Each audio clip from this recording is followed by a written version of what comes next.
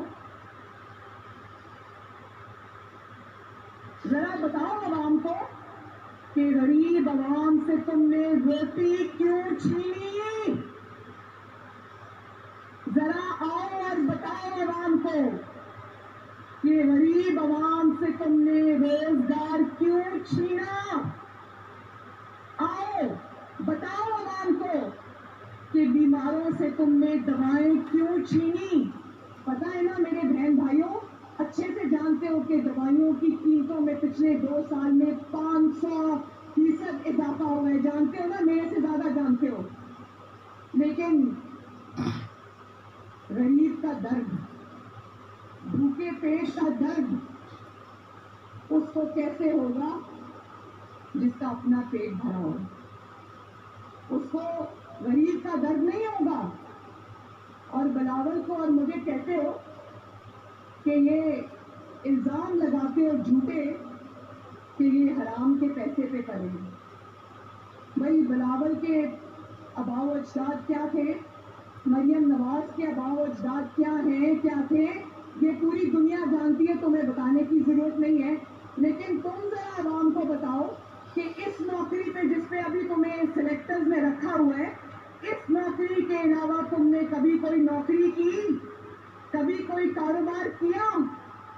یہ سوال جو اس نے پوچھا, جو الزام لگایا, ایک ایسا شخص جس کا ہاتھ ہمیشہ امیر دوستوں کی جیبوں میں ہو, اس کو کسی پہ الزام لگانے کا کوئی حق نہیں.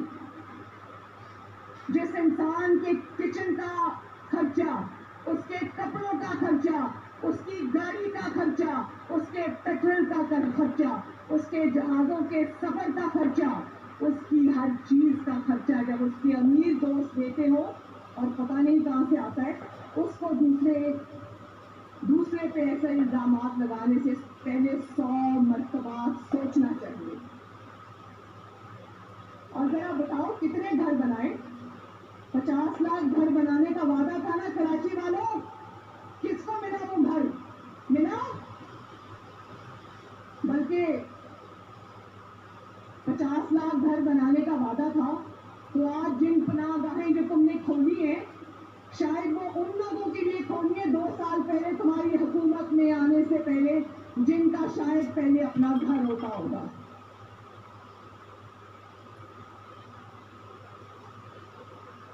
خاندان بے روزگار ہو گئے. خاندانوں کے خاندان جو ہیں لاکھوں اور کروڑوں میں ان کا نمبر جاتا ہے. جب آپ ایک کمانے والے سے نوکری چھینتے ہو تو اس کے 8-10 گھر والے جو کھانے والے ہوتے ہیں وہ اس سے متاثر ہوتے ہیں. اور بتاؤ کراچی کے شہر میں تمہارے سب سے زیادہ جعلی ایم ایل ایز ہیں. کیا کراچی کے بہن بھائیوں ایک اینٹ بھی لگائی ہے ان کے ایم ایل ایز نے؟ لگائی ہے؟ کیا کوئی سڑک بنائی, کوئی شاہراہ بنائی, کوئی کام کیا؟ کچھ تو بتاؤ, کچھ تو کہو, کوئی ایک کارنامہ تو بتاؤ جو تم نے انجام دیا ہو.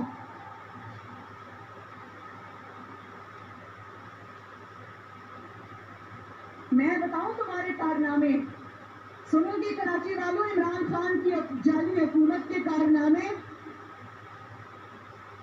BRT ہے تمہارا کارنامہ, کرپشن سے لکھپت کارنامہ, جس کو تم نے 120 ارب میں بنایا. 4 میٹروز بنی ہے, پنڈی, اسلام آباد, لاہور, ملتان, وہ 4 کی 4 80 ارب میں بنی ہے. یہ 120 پہلے کراس کر گئی ہے اور 4 سال ہو گئے ہیں. آج زبردستی افتتاح کر کے چلانی پڑی تو روز ان بسوں میں آگ لگ جاتی ہے. کہاں سے لے کے آ رہے ہیں یہ بسیں جن میں روز آگ لگ جاتی ہے؟ لاہور لاہور کی بسوں میں تو آگ نہیں لگتی, ملتان کی میٹرو بسوں میں تو آگ نہیں لگتی, کراچی, لاہور اور اسلام آباد اور پنڈی کی بسوں میں تو آگ نہیں لگتی.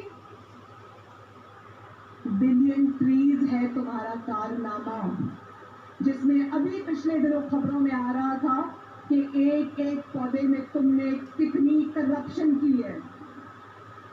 کمر توڑ مہنگائی ہے تمہارا کارنامہ, بدامنی, عورتوں کی بے حرمتی, بچوں کے ساتھ گینگ ریپ, غربت, یہ ہے تمہارے کارنامے.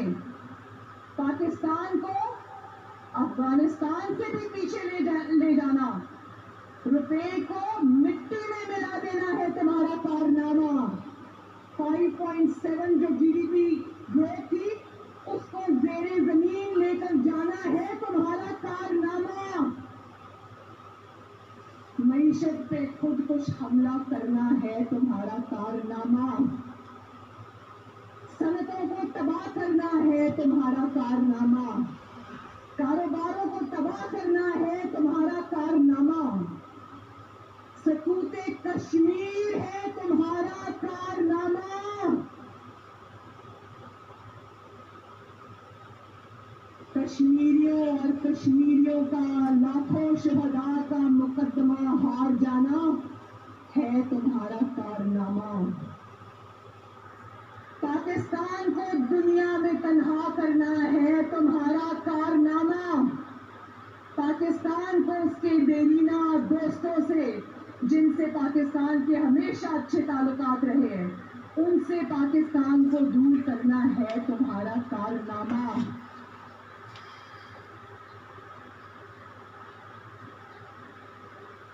اور جب جواب مانگا جاتا ہے کراچی کی بہنوں بھائیوں, جب آپ سے جواب مانگا جاتا ہے تو جواب میں کہتے ہو کہ تم غدار ہو. یہ جواب ہے عوام کے سوالوں کا. یہ جن کا مزار ہے, بابا قوم, جو یہاں پر اب بھی نیند سو رہے ہیں, فاطمہ جناح, جو ان کی بہن تھی اور جمہوریت کی بہت بڑی سپاہی تھی, یہ غداری کے جو سرٹیفکیٹس بانٹ رہے ہو نا, یہ تب سے چلے آ رہے ہیں. ہمیں یہ غداری والی کہانیاں نہ سناؤ. اگر غداری کھیلنا ہے تو ایک فارن فنڈنگ کا فیصلہ ہوگا, تمہاری غداری کی داستانیں پوری دنیا بتائے گی کہ کن سے پیسے لیے, کن کن ملکوں کے لوگوں سے پیسے لیے. اور کیا بات ہے 4 سال سے فارن فنڈنگ کیس کا فیصلہ کیوں نہیں ہو رہا؟ جانتے ہو نا کراچی والوں, فارن فنڈنگ کا فیصلہ کیوں نہیں ہو رہا؟ کیونکہ اس میں اس کی چوری پکڑی گئی ہے. اب کتنی دیر میڈیا کو دبا لو گے؟ کتنی دیر میر شکیل الرحمان کو جیل کی سلاخوں پہ بند کر لو گے؟ کتنے پروگرام بند کرا دو گے؟ کتنی اسپیچز پہ پابندی لگا دو گے؟ ایک نہ ایک دن تو یہ زنجیریں ٹوٹیں گی نا. اس دن جب تمہاری کرپشن اور تمہاری حکومت کی کرپشن کی داستانیں سامنے آئیں گی تو لوگ کانوں کو ہاتھ لگائیں گے. اور جب جواب مانگتے ہو تو کہتے ہیں اپوزیشن مودی کی زبان بولتے ہیں, نواز شریف مودی کی زبان بولتا ہے. مودی کی کامیابی کی دعائیں مانگو تم, مودی سے بات کرنے کے لیے مرے جاؤ تم, کلبھوشن کے لیے راتوں رات آرڈیننس پاس کرو تم, اس کے لیے سرکاری خرچے سے وکیل ڈھونڈو تم, کشمیر پلیٹ میں رکھ کے مودی کو پیش کرو تم, کشمیر کا مقدمہ ہار جاؤ تم, بھارت کو سلامتی کونسل کے لیے ووٹ دو تم, اور مودی کی زبان ہم بول رہے ہیں.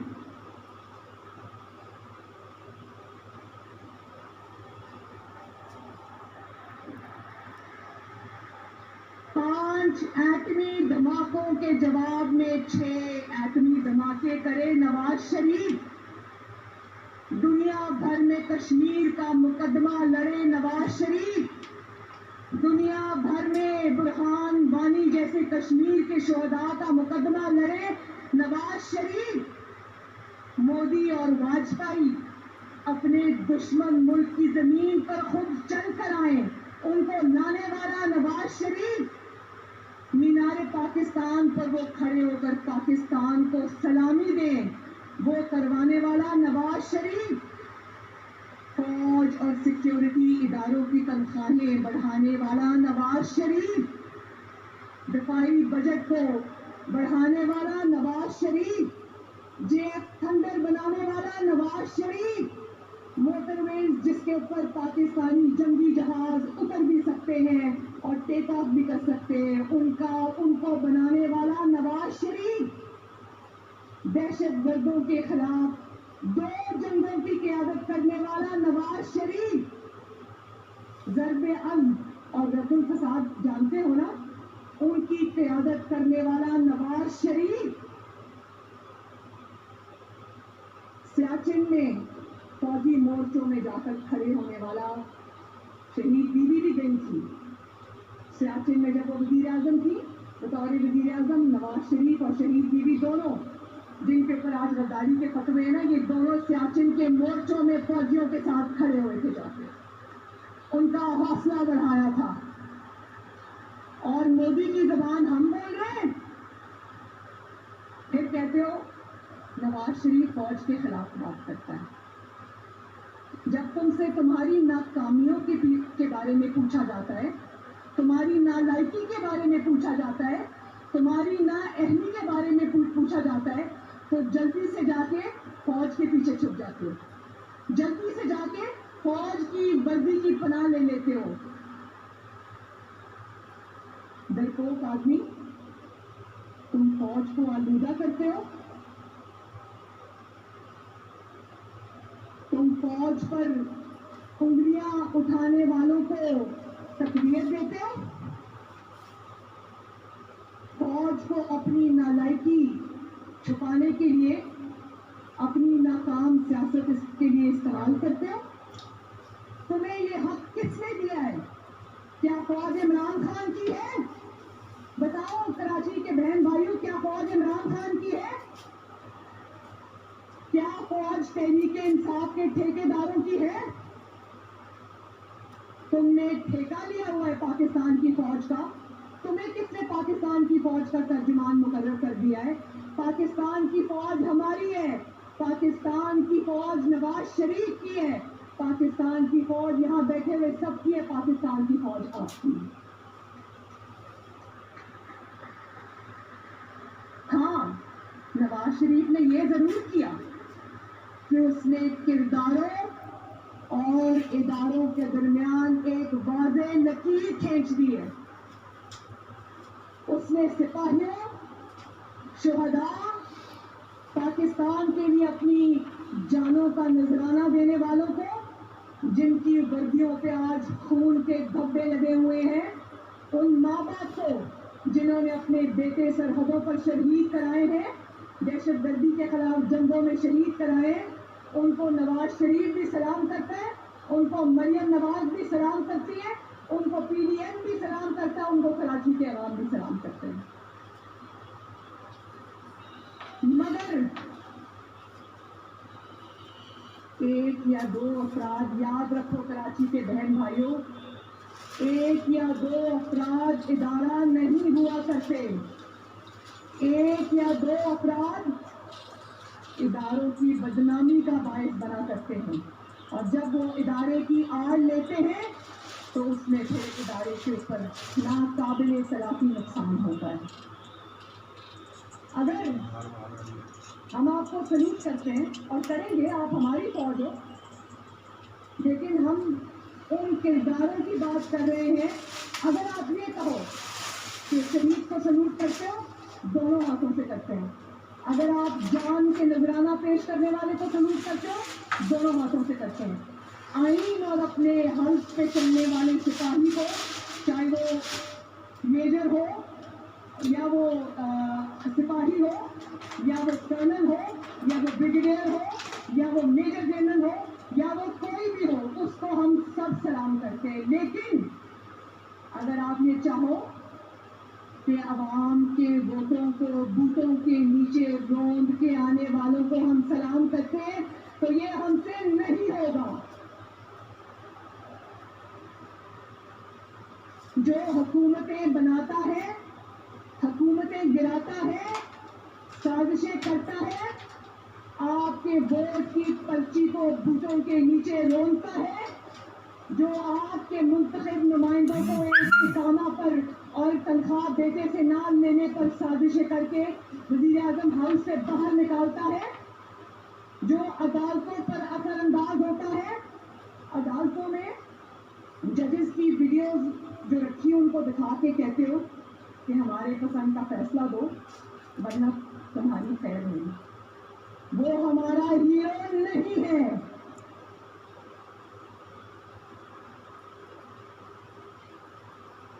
اس کو ہم نہیں مانتے. اور نواز شریف کیا کہتا ہے میرے بھائیوں؟ نواز شریف کہتا ہے سیاست میں دخل اندازی مت کرو. غلط کہتا ہے؟ ہاتھ اٹھا کے بتاؤ کیا نواز شریف غلط کہتا ہے کہ سیاست میں دخل اندازی مت کرو؟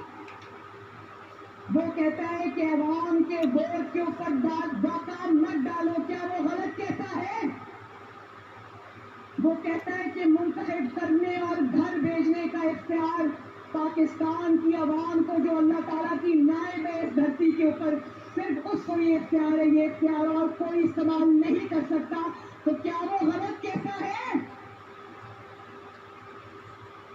اور وہ کہتا ہے کہ عوامی نمائندوں کی تضحیک مت کرو. وہ کہتا ہے کہ ان کو ایک اقامہ پر گھر مت بھیجو. کیا وہ غلط کہتا ہے؟ وہ کہتا ہے کہ عوامی مینڈیٹ کی رسپیکٹ کرو, عوامی مینڈیٹ کی عزت کرو. جب وہ یہ کہتا ہے کہ عوامی مینڈیٹ کی عزت کرو تو وہ کہتا ہے کراچی کے عوام کی عزت کرو, سندھ کے عوام کی عزت کرو, پاکستان کے عوام کی عزت کرو. کیا وہ غلط کہتا ہے؟ اگر وہ کہتا ہے کہ اپنے حلف کی پاسداری کرو, آپ اپنے حلف کی پاسداری کرو, کیا وہ غلط کہتا ہے؟ یہی بات تو وہ دیکھو قائد اعظم کا مزار, انہوں نے بھی یہی بات کہی تھی. اگر آج وہ زندہ ہوتے تو اس قسم کے لوگ اللہ نہ کرے ان پر بھی غداری کے فتوے لگا رہے ہوتے. وہ کہتا ہے میڈیا کو آزاد کرو. وہ کہتا ہے میڈیا کو حق بات کہنے کی سزا مت دو. پیمرا کو حکم نامے جاری نہ کرو.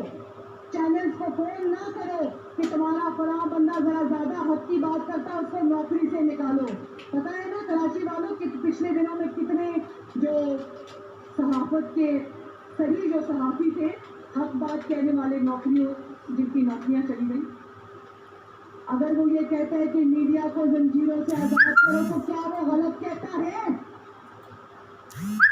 اگر وہ کہتا ہے کہ جسٹس شوکت عزیز اور قاضی فائز عیسیٰ جیسے دیانتدار ججز کو قانون اور آئین پر چلنے کی سزا نہ دو تو کیا وہ غلط کہتا ہے؟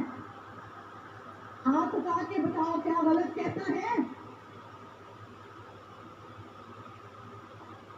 اور جب یہ کہتا ہے تو کہتے ہو مسلم لیگ نون پر پابندی لگ جائے گی, ہم مسلم لیگ نون پر پابندی لگا دیں گے. کبھی سوچنا بھی نہ. یہ ہے پاکستان مسلم لیگ نون, جو پاکستان کی سب سے بڑی جماعت ہے آج. یہ پاکستان تحریک انصاف نہیں ہے جس کو کوئی جنرل پاشا یا جنرل ظہیر الاسلام بنا کے گھر چلتا بنا, جس کے اوپر تم پابندی لگا دو گے تو کوئی بولے گا نہیں. یہ مشرف کی بنائی ہوئی تاف لیگ نہیں ہے جس پہ پابندی لگا دو گے تو کوئی بولے گا نہیں. یہ عوام کی جماعت ہے جس کے کروڑوں ووٹر ہیں. اگر آپ مسلم لیگ نون پر پابندی لگاؤ گے تو پاکستان کے 22 کروڑ عوام پر بھی آپ کو پابندی لگانی پڑے گی. یہ کروڑوں لوگوں کا تشخص ہے, ایک جماعت نہیں ہے. پاکستان مسلم لیگ نون ایک جماعت نہیں ہے, یہ کروڑوں لوگوں کا چہرہ ہے, کروڑوں لوگوں کی ترجمان ہے, کروڑوں لوگوں کا تشخص ہے. اور ECP میں جاؤ گے مسلم لیگ نون پر پابندی لگانے. تم چلو ذرا ECP, ہم بھی تمہارے پیچھے پیچھے آئیں گے اور قوم کو دکھائیں گے کہ فورن فنڈنگ کیس میں تم نے کیا کیا غبن کیے ہوئے ہیں. اور ہم بتائیں گے قوم کو کہ 4 سال سے فورن فنڈنگ کیس میں فیصلہ کیوں نہیں ہو رہا. اور ہم ECP میں نواز شریف نے تو اداروں کے خلاف کبھی بات نہیں کی کہ اداروں کے خلاف کی ہے. اس کا جواب ہے تو کہو نواز شریف جھوٹ بول رہا ہے. تم تو اپنی ہر تقریر میں کہتے ہو اس کا مذاق اڑاتے اڑاتے اسی کی بات کو سچ ثابت کر دیتے ہو. تو کہو نواز شریف غلط کہہ رہا ہے. اور تم جاؤ ذرا ECP, ہم بھی جائیں گے ECP اور تمہاری وہ والی ویڈیوز لے کر جائیں گے. تم نے جہاں کے اداروں کو نہیں, فوج بطور ادارہ اس کے اوپر تنقید کی ہوئی ہے. نہ صرف تنقید کی ہوئی ہے, فوج کا مذاق اڑایا ہوا ہے. آج بھی وہ ویڈیوز سب کے پاس محفوظ ہیں. ہمارے پاس وہ ویڈیوز کی کاپی ہے. تم چلو ذرا مسلم لیگ نون کے پیچھے, ہم بھی تمہارے پیچھے پیچھے آئیں گے. تمہارا پیچھا نہیں چھوڑیں گے انشاءاللہ. اور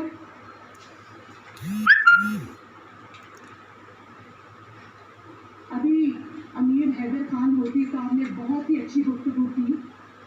انہوں نے کہا کہ انہوں نے پہلے کہا APC نہیں ہوگی, ہو گئی. پھر کہا کہ APC میں فیصلے نہیں ہوں گے, ہو گئے. پھر کہا کہ فیصلوں پہ عمل نہیں ہوگا, ہو گیا.